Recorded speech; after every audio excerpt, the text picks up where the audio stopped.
नमस्कार दर्शकों, स्वागत है आप सभी का निष्कर्ष भारत पे। मैं रत्नेश पांडे। नीतीश कुमार के बेटे निशांत कुमार के राजनीति में एंट्री को लेकर लगातार हम खबर दिखाते रहे हैं। ये बताते रहे हैं कि कैसे निशांत कुमार की एंट्री जनता दल यूनाइटेड में होनी है और नीतीश कुमार ने भी इसकी तैयारी लगभग पूरी कर ली है। नीतीश कुमार की तबीयत बिगड़ रही है और इस बिगड़ती तबीयत में कोई ऐसा व्यक्ति होना चाहिए जो उनकी पार्टी को संभाल सके। ऐसे में सबके पास विकल्प सिर्फ और सिर्फ निशांत कुमार ही दिख रहे हैं। निशांत कुमार आखिरकार राजनीति में आएंगे तो क्या जनता दल यूनाइटेड टूटने से बिखर जाएगी? इस सवाल का जवाब खुद जेडीयू के कई नेता दे चुके हैं। ऑफ द रिकॉर्ड ये बात सामने आती रही है कि जेडीयू के कई दिग्गज नेता ये चाहते हैं कि अगर नीतीश कुमार की जो पार्टी है, जो समता पार्टी के समय से चलती आ रही है, उस पार्टी को अगर बचाना है तो उनके बेटे निशांत कुमार की ग्रैंड लॉन्चिंग बेहद जरूरी है। जेडीयू दफ्तर के बाहर आज पटना में कई पोस्टर्स भी लगाए गए हैं। कल देर रात्रि, देखिए होली का त्योहार है और देर रात्रि एक खबर आती है कि निशांत कुमार ने गुपचुप तरीके से शादी कर ली है। हालांकि इस बात पर हम मुहर नहीं लगाएंगे, लेकिन चर्चाएं राजनीति गलियारे में इस बात को लेकर के खूब चल रही हैं कि निशांत कुमार ने शादी कर लिया है या फिर उनकी शादी होने वाली है। लगभग सभी चीजें जो है वो फाइनल हो चुकी है। एक समय बिहार के राजनीति में ये भी चला था कि जिस प्रकार से लालू प्रसाद यादव के छोटे बेटे बिहार के उप मुख्यमंत्री तेजस्वी यादव ने गुपचुप शादी रचाई है बिना किसी शोर शराबा के, वैसे ही निशांत कुमार भी शादी रचाना चाहते हैं। हालांकि निशांत कुमार को लेकर एक खबर ये भी चलते रहा है कि निशांत राजनीति में आना नहीं चाहते हैं, वो आध्यात्म की तरफ जाना चाहते हैं। कई बार मीडिया के सामने आकर उन्होंने बयान भी दिए हैं। निशांत कुमार ने कई बार कहा कि उनकी ज्यादातर रुचि आध्यात्म की तरफ है, यानी कि वो भजन कीर्तन में उनका मन लगता है, वेद पुराण पढ़ने में उनका मन लगता है। लेकिन निशांत कुमार को राजनीतिक रूप से ट्रेंड करने के पीछे मनीष वर्मा, जो नीतीश के खासम खास हैं, जिनके ऊपर एक बड़ी जिम्मेदारी है निशांत को ट्रेंड करने की।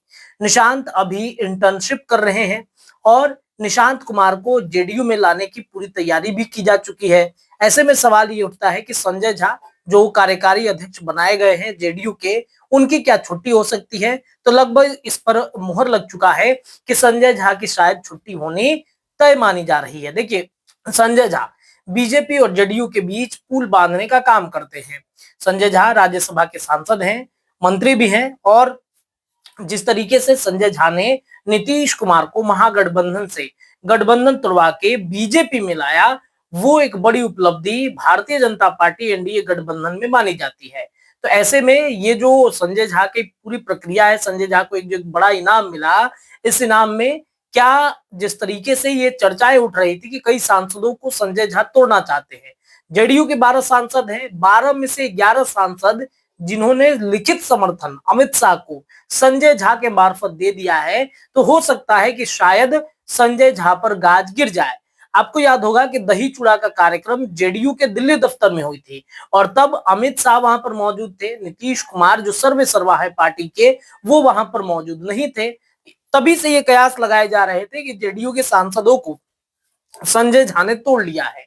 संजय झा जेडीयू के सांसदों को तोड़कर बीजेपी के साथ उनको गठबंधन कराएंगे और फिर बीजेपी के अपने सांसदों की संख्या ज्यादा होगी। ऐसे में नीतीश कुमार नामक जो वैशाखी है बीजेपी के पास, वो वैशाखी की जरूरत उनको नहीं पड़ेगी और इस वजह से ये तैयारी अंदर अंदर की जा रही थी। अचानक से नीतीश कुमार को इसका भनक लगता है। हालांकि भनक तो पहले से ही लग चुका था, लेकिन अब इस पर मुहर भी लगता हुआ दिख रहा है और नीतीश कुमार के साथी जो उनके जाति के नेता हैं, वो नीतीश कुमार तक ये बात पहुंचा रहे हैं कि आपके पार्टी को तोड़ने की लगातार साजिश चल रही है।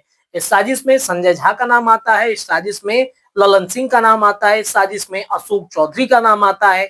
आज देखिए, ये तीनों नीतीश कुमार के आसपास रहने वाले नेता आज काफी दूर हैं।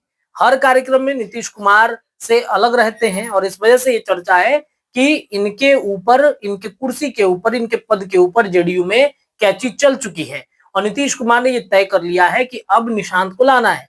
निशांत की शादी भी हो रही है, इस बात की तरफ भी कहीं ना कहीं लोग अब चर्चा कर रहे हैं। तेजस्वी यादव बार बार ये कहते रहे हैं कि हमारे भाई है निशांत, उनको शादी कर लेना चाहिए। तो अब देखिए, उनकी शादी हो रही है और लगभग तय है कि इस हफ्ते में निशांत कुमार की राजनीतिक एंट्री भी आप देखेंगे। देखते हैं इस पर क्या कुछ होता है, लेकिन फिलहाल इस खबर के लिए इतना ही। आप सभी को होली की ढेर सारी शुभकामनाएं। रंग गुलाल उड़ाइए और सेफ से होली मनाइए। बहुत बहुत शुक्रिया।